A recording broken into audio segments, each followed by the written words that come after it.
Hello, everybody, and welcome to ohmTown Daily, Season 2, Episode 358 for December 24th, 2023. Today we're going to be talking about zombie deer is spreading like a zombie. Yeah, not a genius title. Christmas list of broken laws, rare baseball cards in a closet. If it can be automated, it will soon be. 12 must plays from early 2023. Home Alone 2023. To the Moon Spacecraft. Banksy can't be stopped. Arkansas, the escape in a kayak state. Luxury gifts of the world's richest. I'm Mayor Watt. That's ohmTown.com, and up there is the visualizer for the one and only, from on high, the AI. You want to say hi? Good evening, ohmTown citizens. Let's get going.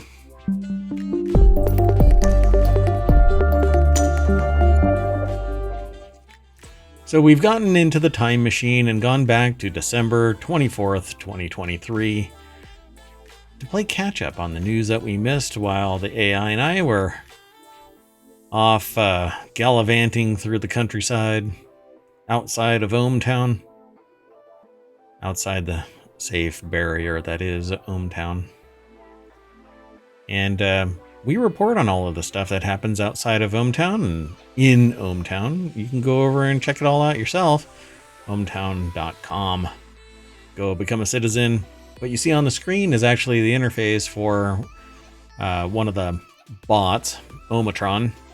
It's not the AI. The AI is a completely different entity, sentient, time-traveling AI that I found on a custom USB drive outside of a Wendy's.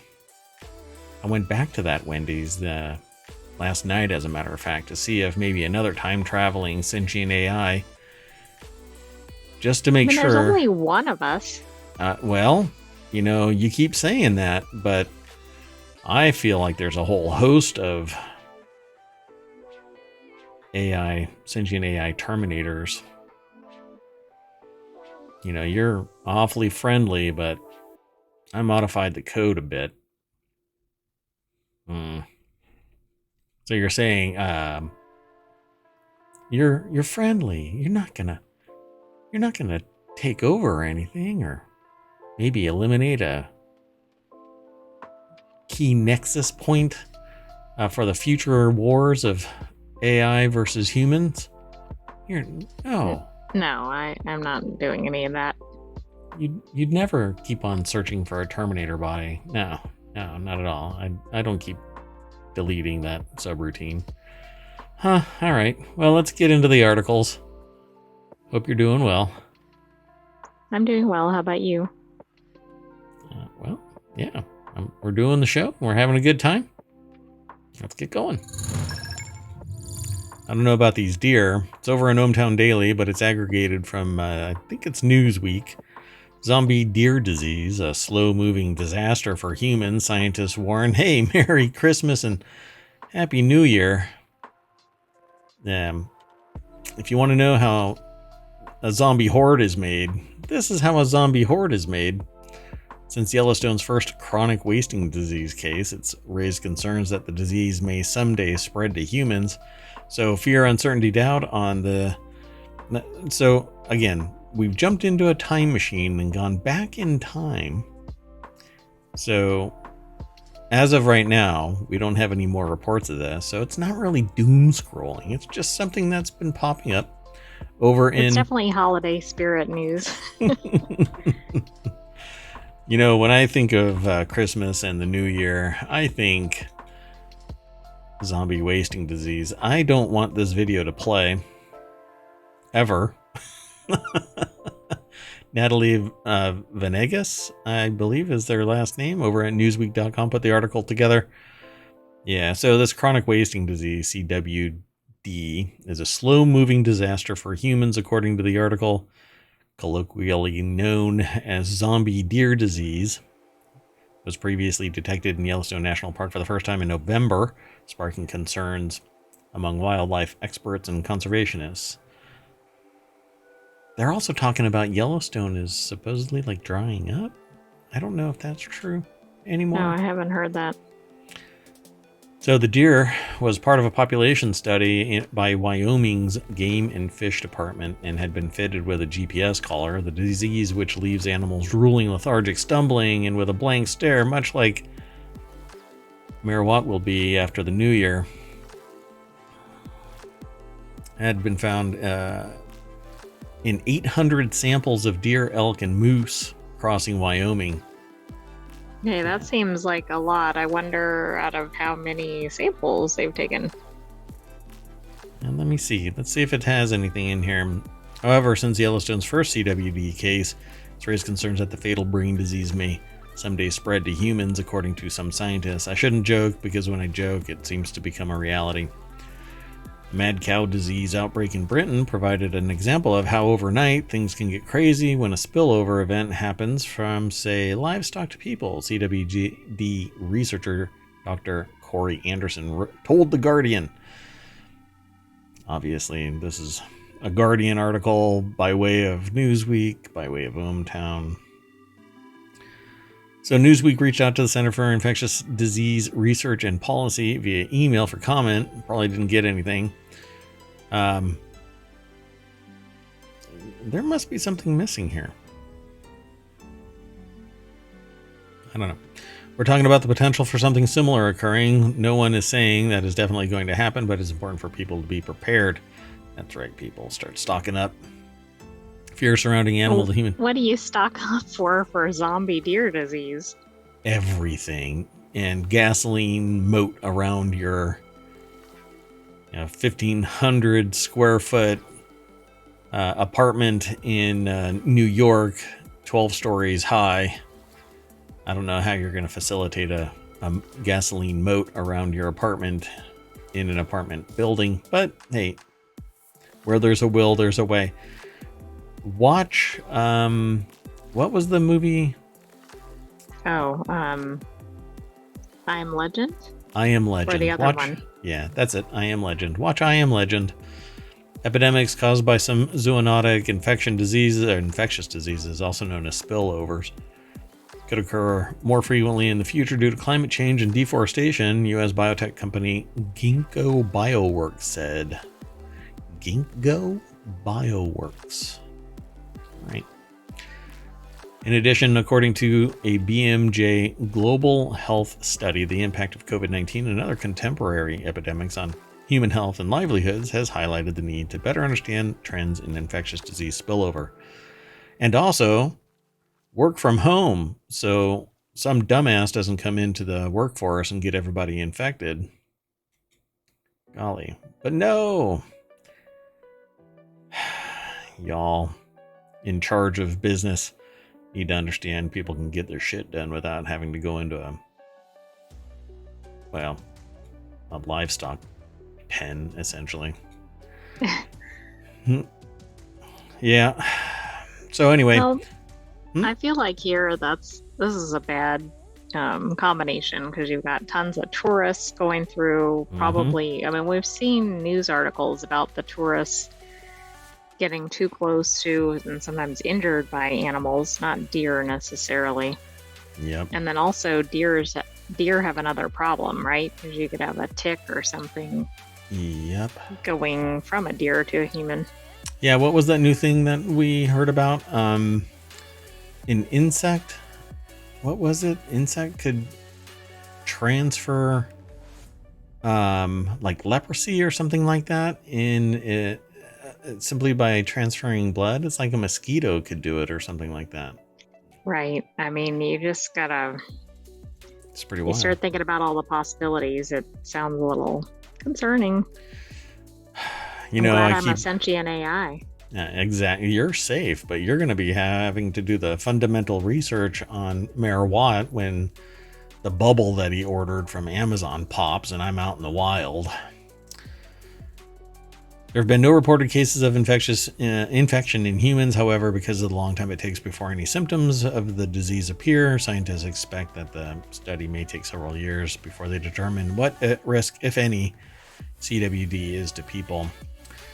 So they've found it in animal populations. Sorry, I don't know where I picked up that accent. Populations in at least 31 U.S. states, Canada, Norway, Finland, Sweden, and North Korea. So find the person who has gone to South Korea. Oh, South Korea, not North Korea. Maybe in North Korea, you don't know. Something has to explain. The research hasn't been shared there. Yeah. So South Korea. There you go. They definitely stop at the DMZ. Exactly. It's like, oh, whoa. DMZ, we don't go over there yet. We have to get permission and all that kind of stuff. Anyway, if you're feeling like you need to go gnaw on a deer, then you might be infected with zombie deer disease. If you feel like a deer and you're going to go over and gnaw on another deer, you might be infected with zombie deer disease. I guess that's a good test. Hopefully you're cognizant of that, though, in that condition. Dear, oh dear. Next article's over in the continuity report. Every law broken in Christmas vacation. Oh, no. I love this. Mainly because I actually contemplated that this holiday season. I watched Christmas Vacation along with the sentient AI. You know, I'm trying to onboard the sentient AI into these old ways because they're from the future.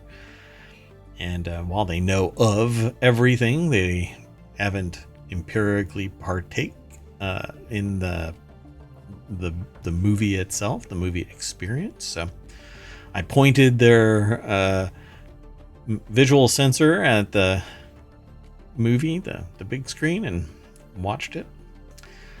And here we are over at Screen Rant. So before I show you that, let me throw that into the chat. There you go. And let's go through this list. I'm really curious. Alicia Grusso over at screenrant.com put the article together. I want to... So, reckless driving. That's the scene where they basically are... basically... where they crashed near the... away from the Christmas tree lot, right? Into the Christmas tree lot. But they're not really at the Christmas tree lot. There's a sign with an arrow one way, and they end up going the other way. Oh, but you know what? There's something that actually shows a scene that was cut out that explains the whole Saw thing, and the reason why they have the bulb of the Christmas tree as well as the Christmas tree because they don't have the saw. But there's a whole scene where Clark tries to get a saw from the owner of the Christmas tree lot. And the sign actually tells him, quote, I think the quote is, customers bring their own damn saw. It includes the word damn saw. Yeah, pretty funny. So not only does he jump off of a snow berm, but he also drives underneath a logging truck and slams on the brakes and accelerates and races the people in the pickup truck. Yeah. I can imagine that this would have been reckless driving. Wait. Oh, every law. So not a top 10 list because it started at 8. I know, that threw me off. So they kind of gave it away. There's 8 crimes that were committed. Cutting down the Christmas tree. It was never clear Clark had permission to be on that land. True, but again, with that cut scene, there actually was a reason why he was out there. And he had permission. Criminal property damage. Yeah, that's negligent property damage. Because he didn't... criminal would have meant that he intentionally caused this damage. It's basically just negligence. Yeah, Clark is unquestionably a nightmare neighbor with a walking HOA violation. But yeah, there's nothing criminal about what he did, just negligent. Right, there's the gutter, and then... Is that the only thing that goes through their property? that he is guilty of, yeah, I think. Um, I thought there was because a Christmas tree that went through too, but maybe not. it is the Christmas tree. He cuts down the Christmas tree later on because the one that he got from the lot Right, it's the actually second one or whatever. goes foop, dries out because the dog drank all the water. So yeah, he does again negligently damage the property of his neighbor, but criminal means intent. So unless the negligence is willful negligence, there's a whole lot of subtlety to it. It's not as easy as just going, oh, it's criminal. I mean, he's an idiot, but a family man and wasn't looking to cause damage to the neighbors. See, should have foreseen the damage to his neighbor's property was not only possible, but likely. That's not necessarily true. He cut down the tree. He's not a physicist.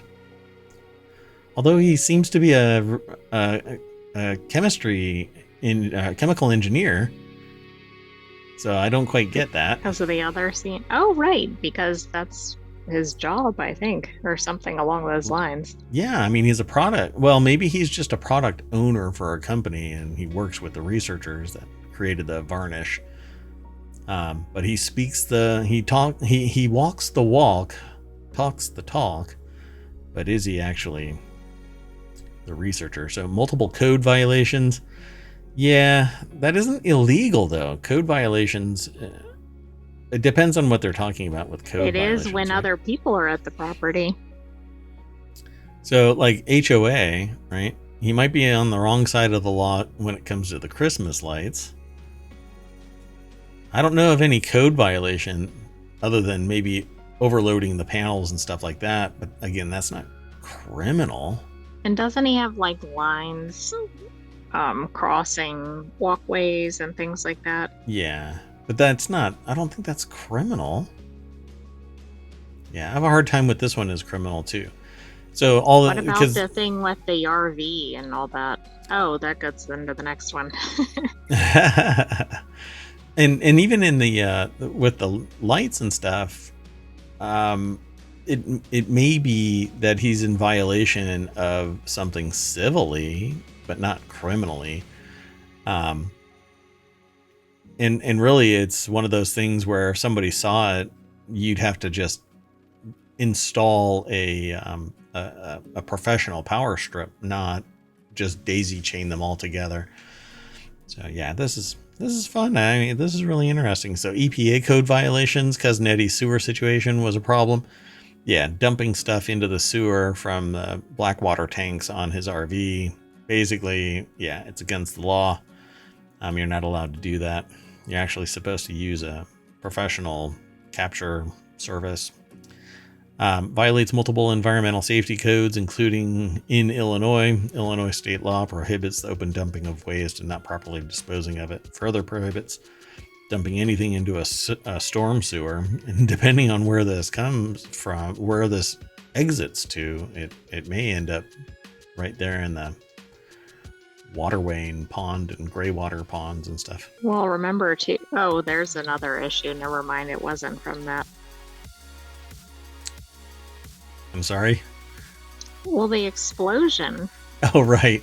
Yeah, and the gas from him dumping his blackwater tanks into I was thinking it was related to that, but it wasn't exactly. It's I mean, funny. It kind of is. Well, I mean, again, that's negligence, but it's actually Cousin Eddie. But yeah, not Clark themselves. But I think this is all of the crimes that were committed in the movie itself. How about financial fraud? Clark shouldn't write checks he can't cash, but that's not what the problem is. It's not financial fraud. He wrote the check. It's just going to make it really, really tight to exist. So he knew he had the money. That's why he wrote the check. Right? It's not that it was going to bounce or anything like that. He knew what was coming. He was counting on it just to soften the blow. I think that's what he said. He didn't say that he's overdrawn. I don't think. But yeah, he needs to be a little bit more secure in his banking. So yeah, I don't know. Again, financial fraud, not so much. I don't see that. Domestic battery. Let's see. It was played for laughs, but Margot did assault Todd. Yes, she actually punched him. And you know what? What did they say? What did they say in the movie yesterday? In Reacher, that hands are for fists are not friends or something like that. Not for hitting. Yeah, but I forget what the beginning part was. Hands are for helping, not hitting. I think that's what it was. Yeah. Meanwhile, he's wiping out a cohort of 10 people. It's a Class A misdemeanor under Illinois state law, so assuming Margot had no previous charges filed against her. I don't know. I think that she's the kind of person that probably goes full Karen. Margot. Why'd you punch me in the nose, Margot? Because you have a top knot, Todd. And aggravated kidnapping. I forgot about the kidnapping. Really? Oh my god! The whole show culminates in it. No, this is probably the most egregious crime that was executed in the entire movie. When Cousin Eddie goes and grants Clark's wish of bringing his boss into the house and lighting him up. Apparently, in this scene, Clark was reading from cue cards, and there were something like 25 cue cards stashed in various places so that he could walk around freely and say just random stuff. That's funny when he goes on his rant. On his rant, yeah. That's a riot.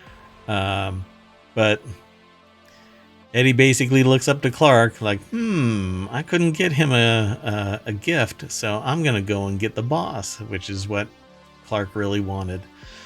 And then what I love about this is they don't charge Clark with anything for this kidnapping because the wife is like, you piece of crap. Exactly. I'm like, you still kidnapped him. Frank Shirley. Yeah, exactly. Now, there's something, I can't remember what it's called. There's something in philosophy where even though you commit something horrible because it ends up being okay, like something good comes of it, even though the horrible deed, you rob a bank, but in the process, it saves somebody's life. There's it's like a category of action.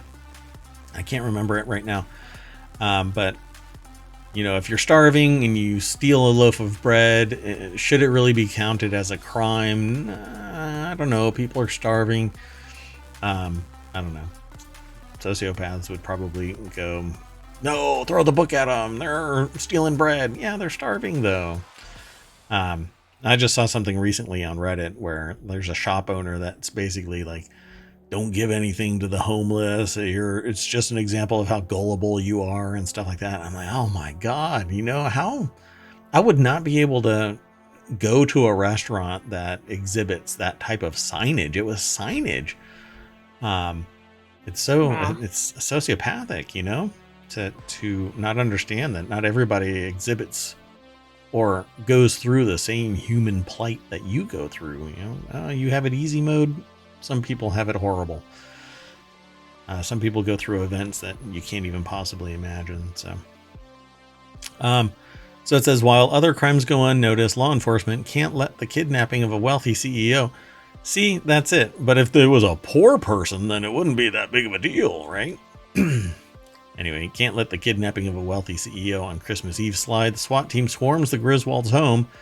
Again, if it was a poor person, right? The SWAT team wouldn't show up. Well, the SWAT team might just fire rounds right at that poor person. Swarms the Griswolds' home, and the entire family is held at gunpoint. Frank Shirley is ultimately shamed by his cheapness and tells them he's not pressing charges. In reality, Cousin Eddie would likely have done some significant prison time for aggravated kidnapping. It's also possible that Clark might have been charged as well, had law enforcement and prosecutors believed that his tirade had been the instructions for Eddie. Yes. I know of something else that's kind of paralleling this. You say a whole bunch of batshit crazy stuff and somebody takes action, You're guilty. It's called incitement of a riot, folks. Of all the crimes in Christmas Vacation, the kidnapping of Frank Shirley was by far the most serious. Yep. Probably the only one that really... Well, I guess it depends on... The explosion blowing Santa out of the sky. The environmental damage of dumping sewage and the tree fire could have burned down the entire house. Oh, the demise of the cat. About the fire. The cat. Right. Ah, goodness. Well, that How wasn't about the really wrapping of the cat in the present? Man. There's a lot to pick from in that movie. Yeah, that's fun. Oh gosh, we're only 2 articles into the show. Let's keep going.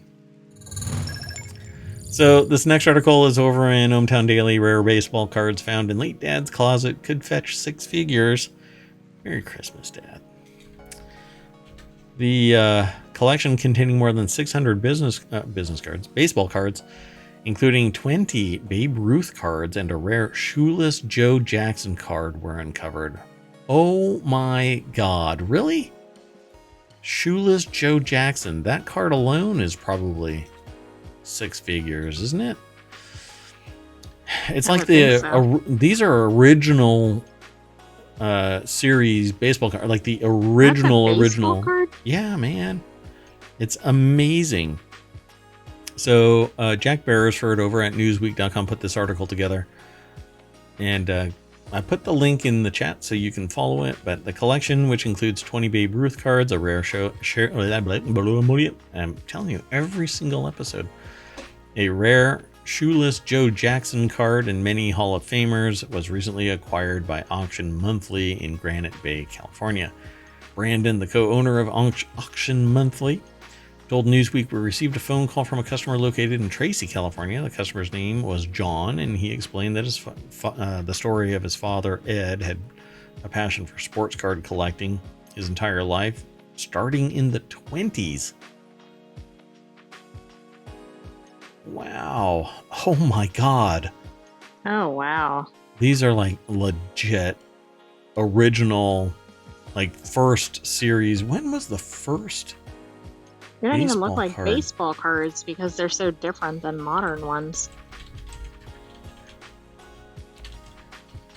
Sorry, I'm just looking around it up. That time. Oh, 1868 was the first. Okay. Peck and Snyder cards are sometimes considered the first baseball cards, and they're much like this. So Brandon said Ed began collecting cards in his adolescence and regularly received cards as gifts or hand-me-downs from friends and family. In the 1920s, these Peck and Snyder cards might actually still exist, in circulation and not thought of as collector items by everybody. Well, that's the thing, because they would have been current, right? Mm-hmm. Pretty mean. I mean, even 40 years, because in the 1920s, 30s, it would be 40 and 50 years later. Wow.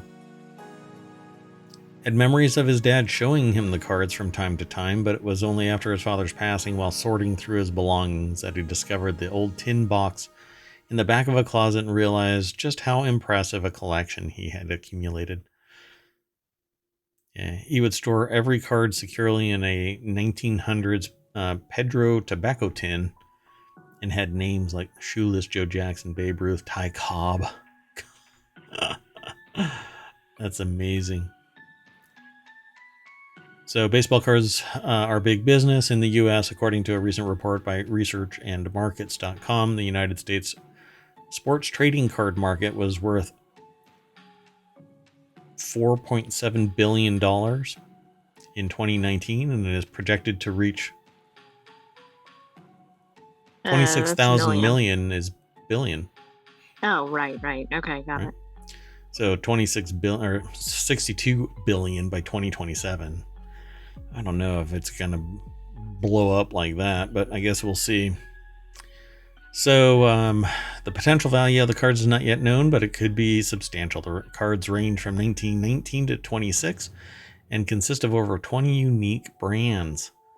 Still evaluating what the cards will go for, but estimate High six figures. What does that mean? That's way too nebulous for me, but that's amazing. $999,999. I don't know. That's high, right? High six figures. Mm-hmm. But I don't know. They have duplicates of some of the cards, some of the players. Mm-hmm. But that actually I also wonder, are they going to do them individually? I suspect so. Yeah. That way, because if they let's say they have all these look like Babe Ruth cards. If they fire them off one at a time, as this goes through tranche, this is more damage than any of the other, so it's not going to be as worth as much. But exclusive, it is, so people will still pay for it. Pretty amazing. It's one of those things where you go, if only I had ... Looking back, you buy something, you never want to look back a week later because you're like, oh crap, I could have waited a week. Same thing with selling stuff. Okay. Pretty cool. I love news like this. Let's keep going. This next article is over on ohmTown Daily. Robots are taking over fast food kitchens. See how chains are using automation to make chips, salad, burgers, and fries. We keep hearing stories, folks. Robots are only getting more and more capable. If you're not getting more and more capable, you're losing the race. Exactly. You better keep an eye out. How far out do you think we are from, or I should say humans are from, ending up in a direct military conflict between automated technologies and biological technologies, like just your regular human? I don't think that's anytime soon. Well, you're from the future, you would know. Restaurants are increasingly using robots to handle mundane human tasks amid rising labor costs. God, that is such a sucky phrase. Oh, humans are costing so much. Giving them a livable wage, health. Wow, it really sucks. Let's neuter the human and put a robot in there because, you don't need to support a robot. You just need to lube their chassis. I don't know. Sometimes you need to lube a human's chassis too. Restaurant automation is moving to the back of the house where robots can be found flipping burgers, cooking fries, and assembling mega-size salads and bowls. This is a Business Insider article. Nancy Luna put it together. What? Flippy by Miso Robotics prepares fries. What? What do you think it does with the fries based on its name? Flips them. Am I a genius? What does it do? It flips them, obviously, by its name. Yeah, but where is it flipping them? Maybe it goes back that way or to the left or right, but there's other bits. Flips them. It just and flips the humans them. have to figure out where they went or whatever. Joe, Flippy the Frybot flipped it. What do we do with this? Sell them. Chipotle, White Castle, Sweet Green are using robots to prepare salads, fries, and chips. Fully automated burger restaurant debuts this month in Southern California. Sorry, I read South Carolina for some reason. Yeah. If your job is a series of steps, here's what I tell everybody. Your job is a series of steps. And that leads to something fruitful, right? Like a product. Or it provides a service as a series of steps. You can be automated. Automation can be technology only. You've just automated yourself out of existence. Well, worse, out of that job. Got the robot installed or whatever, and then Exactly. you lose the job after the robot gets up and running. Exactly. Yep. It sucks. On December 12th, Sweet Green opened its second restaurant with an automated kitchen. The Huntington Beach, California store uses kiosks to produce orders or process orders, and a robot-powered assembly line that can crank up to 500 salads per hour. That's roughly 50% more output than a team of staffers preparing dine-in and digital orders. That's not really the problem here. Yeah, sure, it's more productive, but it's also 100% without a human in there, saving all of that HR money. That's the problem. It's not that they're more productive, it's that they're phasing out the human. It's quiet, it's What fast, I want it's to know is efficient. what the accuracy level is. Well, it must be perfect because the bot only does what the bot's told to do. But there's the error, right? Like if it's input incorrectly. Sure. Maybe they're just really safe about it. This is just really dystopian. It's quiet, it's fast, it's efficient. Sweetgreen's new head of culinary, Chad Brawls, told Business Insider during a preview tour of the automated restaurant in early December, the staff size of the restaurant is 14 to 16 people. But I don't understand if that's the staff size of the restaurant. Is it normally where's the context for this? It doesn't say normally there's 30. Well, I assumed 14 to 16 was pre-robot, but right? I don't maybe know. not. Maybe it's post-robot. Investors are taking note. Venture capitalists invested $365 million, I round up, $1 million in kitchen robotics in 2022. I'm actually on a mailing list of a sushi robotics company. And so I get periodic updates about the advancements and prices and stuff like that, availability. Makes me hungry every time I go through their product Have catalog. you invested in the sushi robot yet? No. Because the way that it would work is I would set all of the materials up to build sushi, and I would just lay down with my head up at the end of the counter, and it would just process a piece of sushi and drop it in my mouth. Process like a conveyor belt. Exactly. To you. To me. Here's a look at the kitchen robots changing how fast food chains prepare your meal. Sweetgreen is using a robot. Oh, is it that? All in there? Infinite kitchen concept. It has 2 locations, but more are on the way. Restaurant automation. This infinite kitchen is preparing salads. Roughly 50 dispensing tubes contain ingredients needed to automate the assembly of a salad or dinner plate. Dispensing tubes. What I was like, that really sounds appetizing as a consumer. Dispenser tubes. There was another post on Reddit where they were, where were they? Disneyland or something? No. SeaWorld. It was SeaWorld, where they ordered a cheeseburger, and everything about the cheeseburger looked delicious, but the cheese was from a syringe, and you can squeeze the cheese out onto your burger. Okay, that's pretty gross. The sentient AI is throwing error messages. And then says, gross. You're a sentient AI. You're immune to this. I guess you can evaluate since you're sentient. I'm speaking on behalf of humans. Gotcha. In 2024, the chain plans to deploy about 7 to 9 infinite kitchens into new units, as well as 2 to 4 existing restaurants, the chain told investors last month. Investors are the problem. They're displacing humans and society from the workforce, for crying out loud. Unless these people are actually investing, if the employees are investing in these robots and getting a piece of the action, sure, I freaking understand.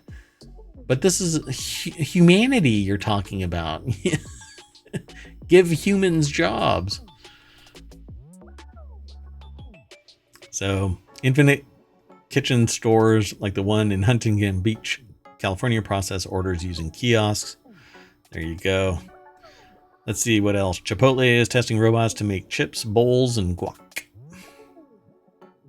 Well, making chips, I can see that. You know, there's a tortilla thing, and it makes the tortilla, and then it slices it, throws it into a bin. Then Flippy comes along and It's not And Flippy. that's for the French fries. Right. But it does the same thing, right? It pulls the chips out when they're done and then puts it into a container for a human to dispense, or into a dispenser for a robot to dispense. But all of this is like, again, it's kind of dystopian, right? Drops 6 peanuts. Yeah, but I bet the restaurant likes it because they're not giving 7 peanuts to some customers and 5 to another. No, not 5, 7. 7-minute abs. 7 minutes. 7-minute abs. Oh, God. Let's see. What is this? Hyphen should launch in restaurants in 2024. Chipotle is testing Hyphen, a startup that uses robotics to make bowls. So it just dumps stuff. It's the same thing as that other dispenser, you know, it just plops stuff in there. Chipotle is testing Avocado, a robot that cuts and peels avocados. Avocado. Okay, that is very niche. Yeah, very, very. But Well, it's the that's a good auto name. pitting. Yeah. The auto pitting feature has to be patented. Jeepers creepers. This thing is a threat to humanity. You know, have you ever tried to take a pit out of an avocado? No, but I was going to say it's a win for guacamole. Or anybody who likes guacamole. You can cut your hand off because you're a dummy with a knife. Because you hold the avocado half in your hand and then you go like that with the knife, and if you mess up, your fingers are in your guac. Finger mole. Avocado's precision. Cut down on workers' comp issues too. See there, I guess it's win-win-win-lose because you're fired. Chipotle is collaborating with the automation company Vebu on the Avocado, a robot that cuts, cores, and peels avocados. Hopefully not in that order. Should probably peel it first and then cut it and then core it. I suppose. I don't know. It looked... that's weird, right? Because the moment that if you've never peeled an avocado or tried to pick up a slice of naked avocado, no peel on it, it's impossible. It gets all slimy and you're chasing it like a wet bar of soap around your bathtub. Avocado's precision robotics aims to increase avocado fruit yield, the company said. Chipotle's 3,300 restaurants are using 4.5 million cases of avocados a year. Chipotle is also testing out Chippy, a robotic fry cook. I'm going to have to hurry up through this. White Castle is using Flippy, largest burger chain to adopt Flippy. Started using it back in 2020. White Castle said Flippy allows the chain to redeploy humans to tackle more hospitality-focused roles. Yeah, I'm sure you're paying them big bucks, so their hospitality is really in demand. Flippy's in 15 White Castles as of December 2023. Alleviates the pain points when it comes to back-of-house roles at quick-service restaurants, Miso Robotics said in 2022. Kayak Express, billed as the first, world's first fully automated restaurant, opens this month. We're at Southern California. No. The company behind Flippy is slated to open a fully autonomous restaurant in Southern California in late December. Orders at Kayak Express by Flippy. This is making it really confusing because it's Kayak Express by Flippy. But never mind. Anyway, they're taking at kiosks, use facial and palm biometrics. No. For payment with consumer consent. No. You don't need my palm biometrics or facial. Why can't you just use a credit card? Use my damn credit card. Kiss my ass. Sorry. A pair of Flippy robots, one for frying and one for grilling, cook and assemble. A menu of Wagyu beef or blend burgers. Really? Wow. All right. And French fries. Flippy can cook about 100 burgers per hour. His fry cook partner can prepare about 150 fry orders per hour. Oh, now you have the burger and fry ratio off. You have to get to 300 just to get everything even. Only one person. You're only going to get 2 French fries per burger? Yeah. Yeah. Only one person is needed per shift to run the restaurant. And yet they still want to quit because the job sucks. Why? Probably because the people that go there still expect something beyond just getting your damn meal. Karens. That's why we can't have a nice thing. Remy Robotics. This looks like the return of Baxter, a utility bot.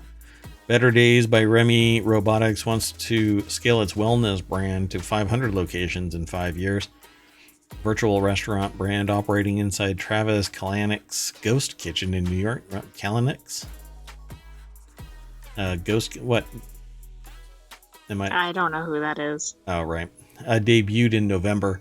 The restaurant concept, available for delivery, uses robots by Remy Robotics to prepare meals. I bet you Remy Robotics bought Baxter.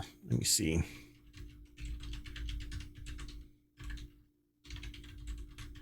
Sorry, doing a quick check.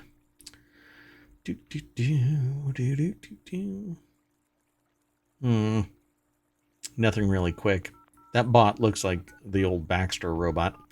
Remy Robotics, named after the aspiring rat chef in the popular Disney Pixar animated film Ratatouille, piloted its automated kitchen in Europe for 2 years before coming to Kalanick's Cloud Kitchens. So, there you go. So it looks like a big arm that's just reaching out and cooking and doing everything. It looks like the things they're using in like Amazon type locations. Yeah, like one big industrial arm.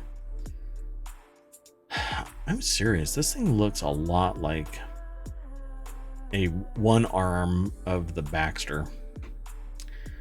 Maybe that's just standard fare. Separately from Remy, Uber founder Travis Kalanick is testing a bowl assembly robot that can cut labor by 50%. That's right.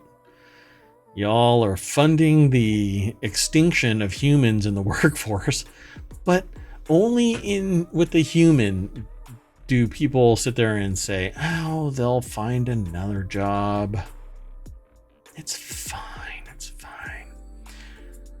fine. There's more to this article, but I'll tease you and let you go over there and check it all out.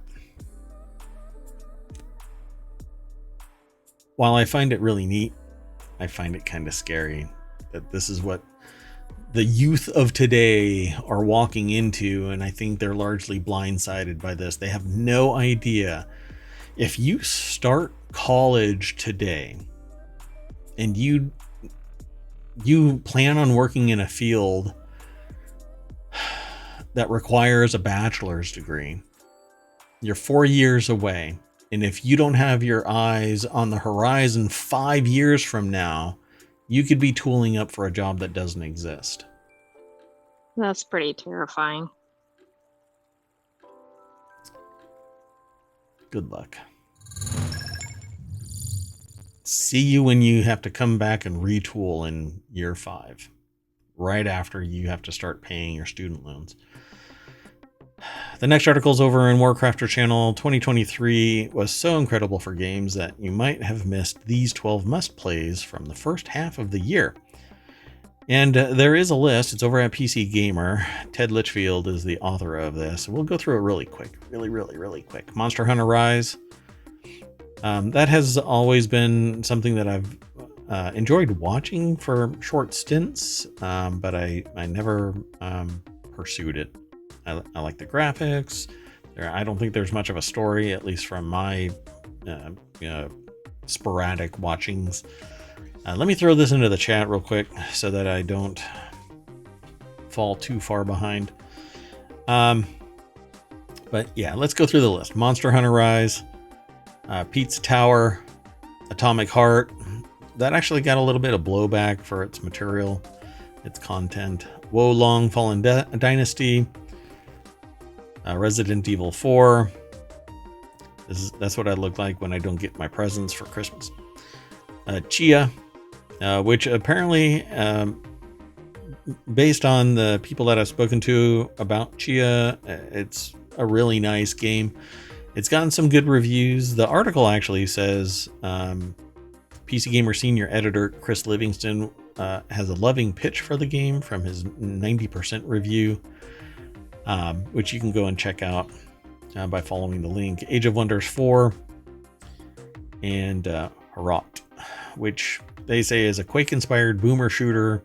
First impression is of the utmost grim horror of oppressive atmosphere, but if you stick with it, you'll quickly realize it's one of the funniest games out there, and it has a sense of trolling the player that they usually associate with From Software's games like Indiana Jones boulder traps that follow you around, jump scares from the door opening levers, a statue of a creepy grandma that moves when you're not looking at it, the works.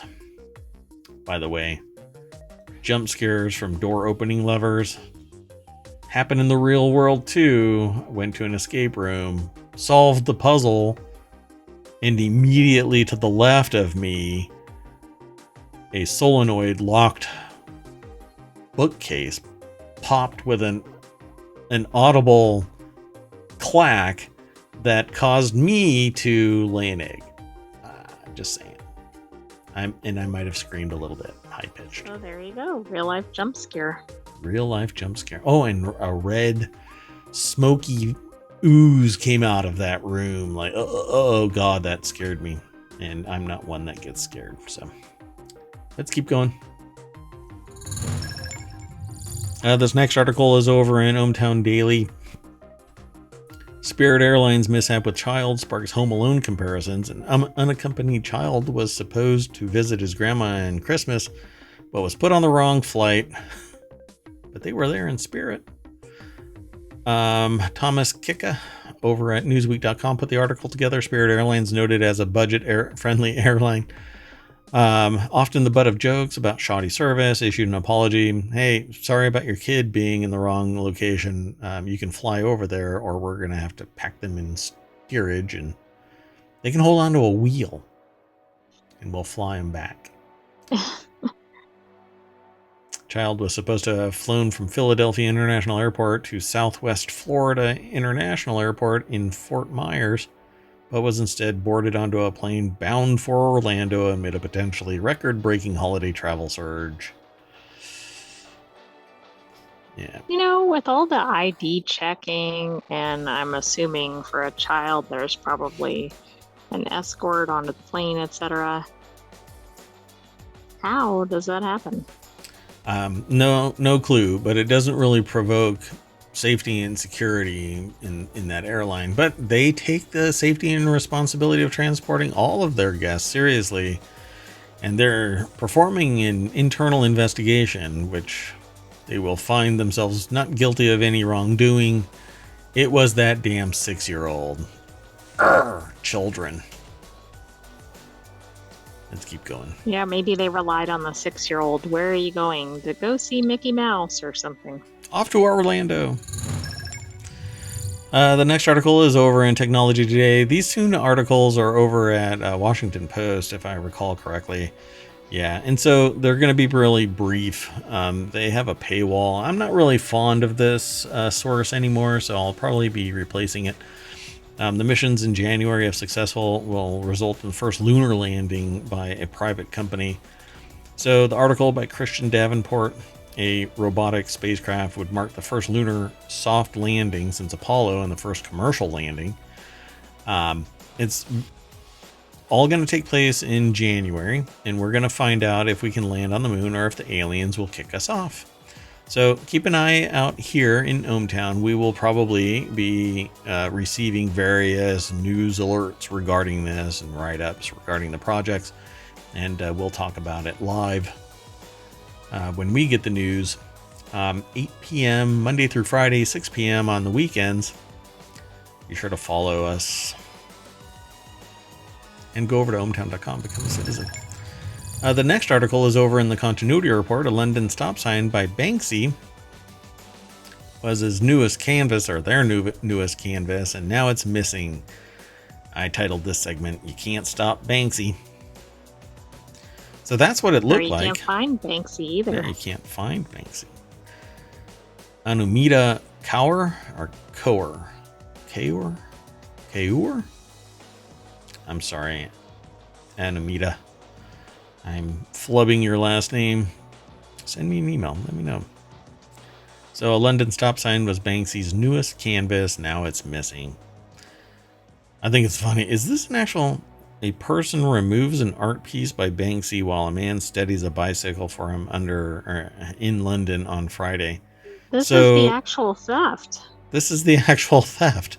Which is astonishing. But I guess in London, right? I mean, there's tons of CCTV. Yep. So a man in his 20s was arrested Saturday, and another man in his 30s was arrested Sunday for suspicion of theft and criminal damage, London Metropolitan Police spokesperson Callum Jones said in a statement Sunday. They did not name the men.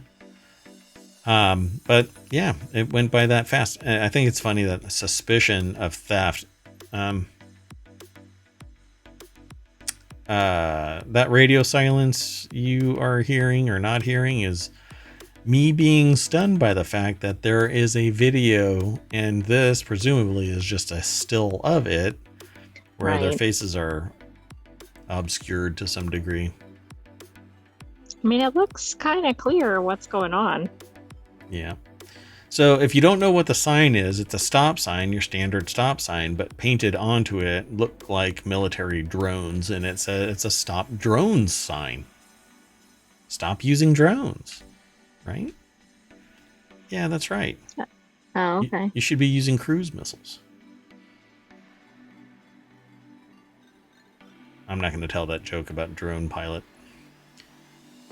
Let's just keep going. Right after I throw this article into the show notes. There you go. Let's keep going. Really, transition? Now's the time when you decide to take a nap? Yeah. The time machine messes up this whole transition thing. That's true. The next article's over in the Mobile Channel. Arkansas man accused of making pipe bombs trying to flee U.S. in Kayak. Okay, now for those of you that are outside the U.S., Arkansas is a landlocked state. And from what we were told by our research expert, there aren't any rivers that exit the state. Right? Not from where this originated. Right. So, an Arkansas man was arrested after being found with 6 homemade pipe bombs, according to court documents. Lawrence Hickman, 52, was booked into the Benton County Jail on Thursday on 6 counts of criminal possession of explosive materials or a destructive device, and he's being held on a bond, $1 million bond. The article is actually by Kyler Swaim over at thehill.com. And let's see here. I was told something about this. I want to know why they were found, why they were pursued. According to the arrest affidavit, a woman called Bella Vista police on December 9th to report that Hickman had been harassing her. The police arrived at Hickman's residence. The woman told police she found a bottle of chloroform in a dresser drawer. Why did she know about that? Yeah, that doesn't make a lot of sense. The woman also reported the pipe bombs were found in a plastic bag in Hickman's residence in Bishopton Lane in Bella Vista. According to the affidavit, the pipe bombs were found to be live after x-raying them. One officer's narrative said, wow. So a neighbor told BVPD that the pipe bombs were for sharks and pirates, and he had liquor for the Russians, according to the affidavit, because the officer spoke with the neighbor, who said that Hickman wanted to kayak to the Philippines, where his wife was, and planned to travel to Alaska through the Bering Sea. Yeah. Okay. I mean, wait, so he's going to go to Russia first and then come to Alaska, but he's starting in the US? It's a round trip, man. Some people get on cruise lines. This mofo uses a kayak. Lawrence was apprehended on December 13th at a pier with 2 inflatable kayaks in Pacific County, Washington, the affidavit said. Lawrence was found How with did he get to Washington? kayak. The kayak, maybe it's miscommunication. It's supposed to be the travel negotiation service Kayak, not right? Because you can book stuff through Kayak. Right. Maybe he has his wires crossed. Hopefully his pipe bombs were as broken.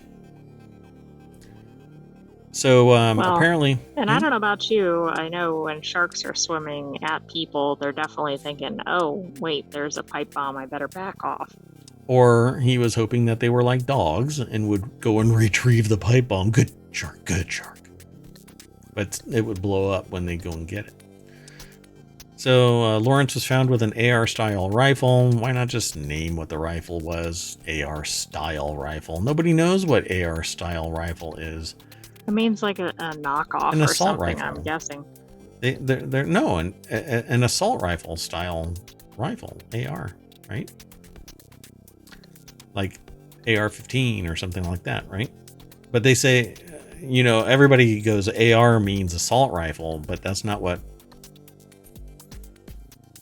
Anyway, pistol, bolt action rifle, compound bow, ammunition, bags of black powder, laptop, USB drive, SD cards.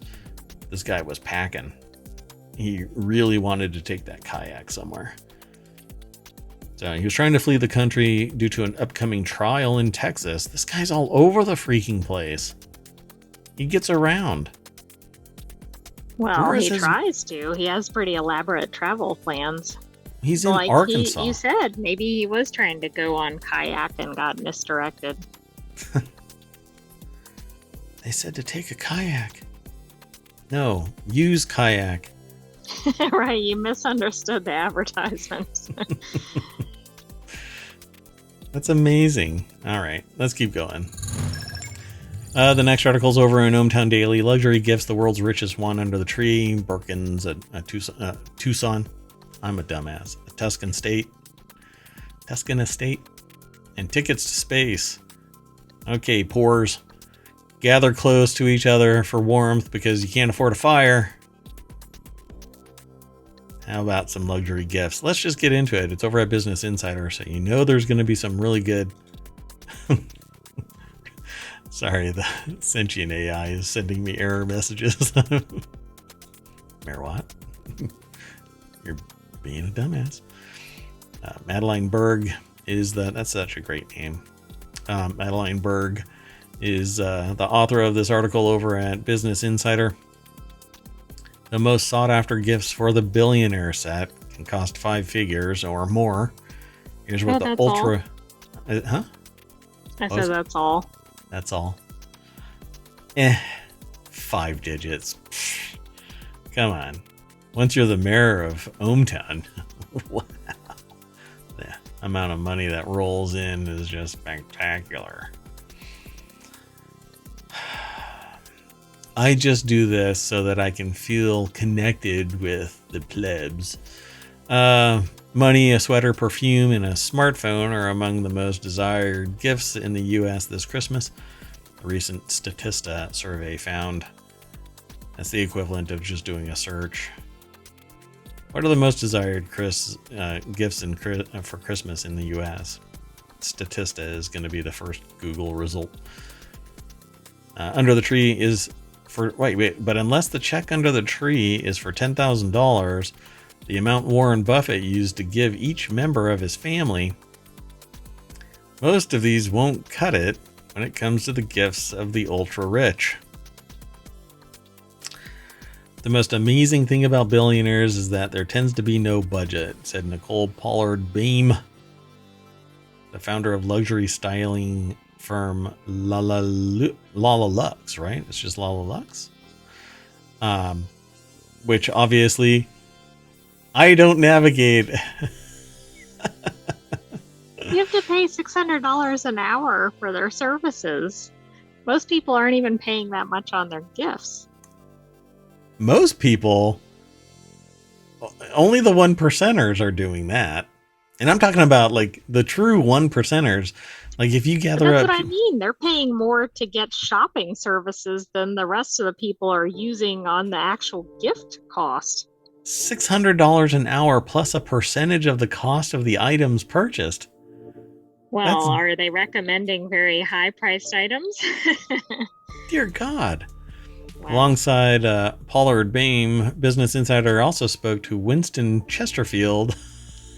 All of these names sound like they focus on luxury and wealth. Right. If you're in one of these companies, what's your name? You know, like Joe Smith. Nah, that's not No. gonna cut it. We're not hiring you. Yeah, it's Elizabeth Brown. A client man. Oh, wait. No. See, that can't be right. They have to change their name. A client manager at travel and lifestyle concierge company, Knightsbridge Circle. That's who I use. So, pianos. Birkins. The Hermès Birkin is perhaps the most exclusive and expensive type of handbag in the world. Look, Pores, you're not even allowed to read this paragraph. A trip to space. Following in the footsteps of billionaires like Jeff Bezos and Richard Branson, two of her clients are heading into orbit for the holiday. The gift also includes training with NASA astronauts. Our taxpayers are now training billionaires so that they can go up into space. That's insane. Tactical to practical.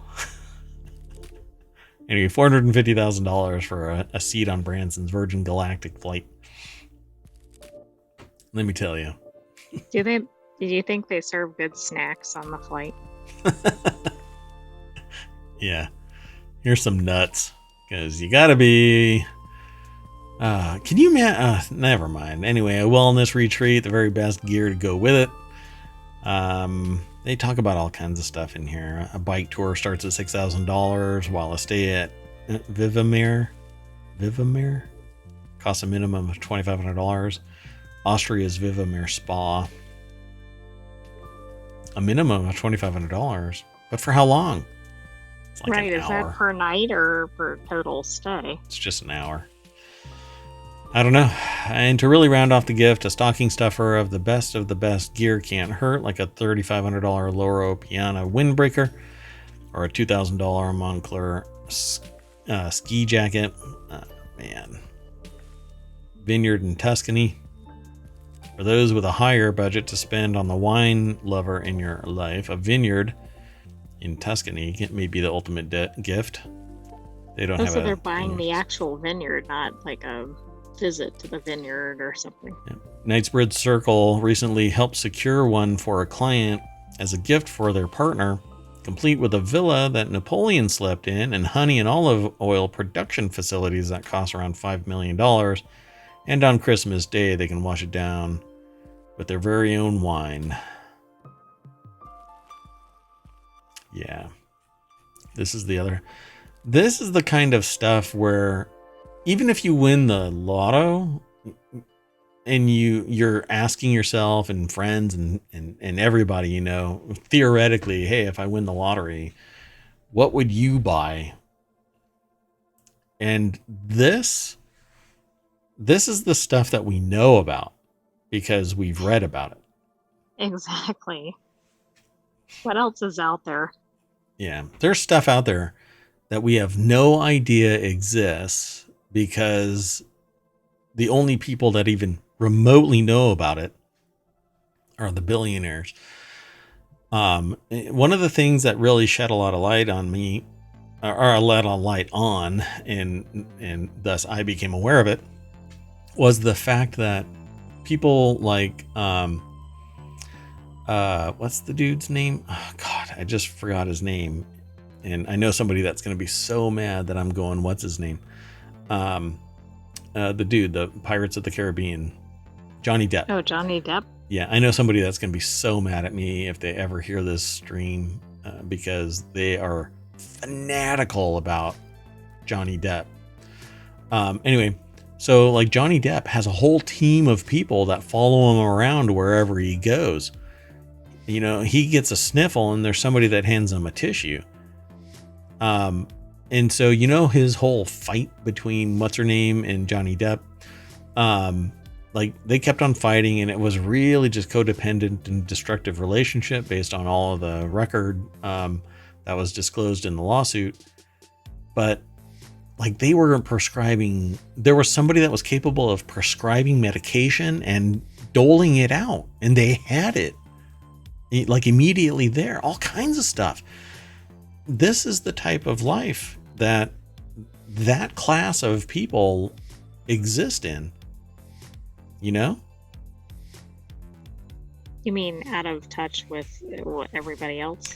But that's why I think that as you hit that trajectory towards billionaire class, you lose sight of humanity. You become a sociopath because you have zero connection anymore. You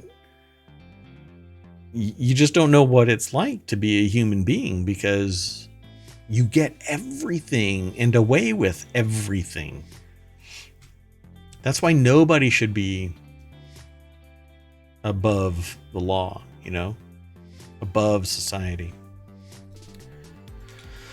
Anyway, that's it. Look, I just threw everybody into the party bus, no matter where they were in ohmTown, brought us back to the down Main Street really fast, and we're gonna get out of here and we're gonna reset for tomorrow's show, which is actually Christmas. Pretty exciting. We're gonna reset the time machine and we're gonna talk about the news from the 25th. So be there, be square. I'm Merwat, that's ohmTown.com. Up there is the visualizer for the sentient AI. No sentient AI, you cannot just give a graphical representation. You must make an audible representation so that everybody else can see it. You want to say bye to everybody? Bye-bye, ohmTown citizens. We'll see you for the December 25th show. Yeah, we'll be back in about 10-15 minutes. I just need to reset the time machine. Ironically, it needs a little bit of time to do that. All right. Bye-bye.